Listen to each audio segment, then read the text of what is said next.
Hero என் ஃபேமிலியோட விளாண்டுக்கிட்டு இருக்கப்ப ஹீரோட பையன் மட்டும் அங்கே இருக்க ரோட்டுக்கு வேகமாக ஓடிட்டு இருக்கான். அதே டைமில் அந்த ரோட்டில் ஓட்டிருக்கும் வேகமாக வந்துகிட்டு இருக்கு. ஹீரோவும் அவன் பையனை காணி சொல்லி தேடிட்டு இருக்கப்ப அங்கே ரோட்டில் ஓடுறத பார்த்துட்டு ஹீரோ அவன் பையனை காப்பாற்ற வேகமாக ஓடிட்டு இருக்கான். இங்கே அந்த ட்ரக் டிரைவரும் ரோட்டை பார்க்காம ஃபோனை பார்த்து வண்டி ஓட்டிட்டு இருக்கான். ஹீரோவும் வேகமாக ஓடி போய் அவன் பையனை காப்பாற்றவும் செய்யறான். ட்ரக் டிரைவரும் சடனாக பிரேக் போட்டோன்னா அந்த ட்ரக்கில் அந்த பாய்லர் கலந்து அங்கே நின்று இருந்த நம்ம ஹீரோட பொண்ணு மேலே பட்டு அவள் இறந்து போகிறான். ஹீரோ அங்கே வந்து என்னாச்சுன்னு சொல்லி பார்க்கலாம். பார்த்தா அவள் பொண்ணு இறந்துக்கிறத பார்த்துட்டு ரொம்ப ஃபீல் பண்ணவும் செய்கிறான். ஆனால் அந்த பொண்ணுக்குரிய இறுதி சடங்கெலாம் பண்ணிட்டு நைட்டு வீட்டுக்கு வந்துடுறாங்க. எங்கள் ஹீரோட ஒய்ஃபை அவள் பொண்ணு இறந்து தாங்க முடியாமல் அன்றைக்கி நைட்டு ஃபுல்லாக அழுதுகிட்டே இருக்கா.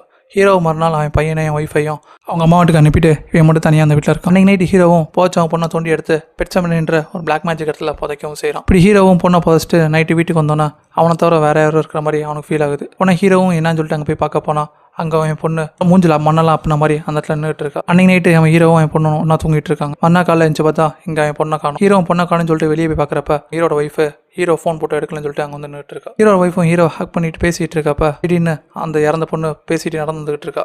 இதை பார்த்து நம்ம ஹீரோட ஒய்ஃப் பயங்கரமாக ஷாக் ஆகிட்டு இருக்கப்ப ஹீரோவும் பெட்சமனின்ற பிளாக் மேஜிக் இடத்தை பற்றி ஒய்ஃபிட்ட சொல்லிட்டு இருக்கான். இறந்த பொண்ணும் ஹீரோட ஒய்ஃபை கட்டிப்பிடிக்கும் செய்யுது.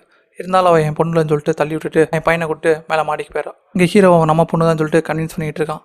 என்னதான் சொன்னாலும் அவன் நம்ம பொண்ணுலன்னு சொல்லிட்டு இங்கே ஹீரோட ஒய்ஃபும் ஆர்கியூ பண்ணிட்டு இருக்கா. ஹீரோவும் ஒய்ஃப்ட்ட பேசிட்டு கீழே வந்து பார்த்தா அங்கே அவன் பொண்ணை காணும். கதவு மட்டும் ஓப்பனில் இருக்குது. ஹீரோவும் பொண்ணை தேடி அங்கே போயிட்டு இருக்கான். அதே டைமில் ஹீரோட ஒய்ஃப் தூங்கிட்டு இருக்கப்ப அந்த பொண்ணு கத்தி எடுத்து வந்து ஹீரோட ஒய்ஃபை கொள்ளவும் மக்கிறா. ஹீரோ ஒய்ஃபை அவனை தள்ளி விட்டுட்டு அவன் பையனை தூக்கிட்டு வேகமாக ஓடி அங்கே இருக்க ஜன்னல் வழியா அவன் பையனை தூக்கி போடுவோம் செய்யறா. ஹீரோ அந்த பையனை பிடிச்சிட்டு காரில் போய் வைக்கிறான். வச்சுட்டு என்னை தவிர யார் வந்தாலும் கதை தரக்கூடாது சொல்லவும் செஞ்சிடான். இங்கே பார்த்தா அவன் பொண்ணு அவங்க அம்மா கொண்டு வாங்கம்மா என் இடத்த கூட்டு போறேன்னு சொல்லிட்டு சொல்லவும் செய்கிறான். இங்கே ஹீரோ மேலே வந்து பார்த்தா அவன் ஒய்ஃப் அடிபட்டு சாகிற நிலைமையாக கிடக்குறா. இப்படி ஹீரோ அவட்ட சாரி கேட்டுக்கிட்டு இருக்கப்பே பின்னாடி வந்து ஒரு சேரை வச்சு அடிச்சு ஹீரோ மயங்க வச்சிடா. அதுக்கப்புறம் ஹீரோவோட ஒய்ஃபை கொண்டு போய் அங்கே பெட் செமெண்ட்ரியில் புதைக்கவும் செஞ்சிடறோம். மயக்க தெளிஞ்சு எந்திரிச்சு பார்த்தா நம்ம ஹீரோவும் அந்த பெட் செமெண்ட்ரிக்கு போயிட்டு இருக்கான். ஹீரோ ஒய்ஃபை தேடிட்டு இருக்கப்ப அந்த பொண்ணு வந்து நம்ம ஹீரோட கழுத்தை பிடிச்சு கொல்லவும் பார்க்குறான். உடனே ஹீரோவும் அந்த பொண்ணை பிடிச்சி கீழே தள்ளி விட்டு பக்கத்தில் கிடந்த கோடாரி எடுத்து அவன் பொண்ணை கொல்லவும் போகிறான்.